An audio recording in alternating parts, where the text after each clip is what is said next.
ভয়ঙ্কর সেই ঘূর্ণিঝড় ক্রমশ এগিয়ে আসছে, জনসাধারণের নাজেহাল অবস্থা হচ্ছে। কাকা ভিতরে আসতে পারি? খবর শুনেছো? একটা বড় ঘূর্ণিঝড় আসতে চলেছে। কাকা কাকা কি হলো? এভাবে শুয়ে আছো কেন? দখোয়া। হ্যাঁ বলো, শরীর খারাপ লাগছে? আমার কি হয়েছে সেটা বলার আগে তোমার আরো অনেক কিছু জানার আছে।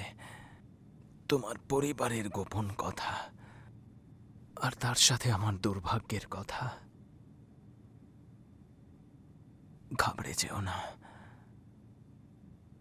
আমি আসলে গবলিন নাকি অন্য কিছু?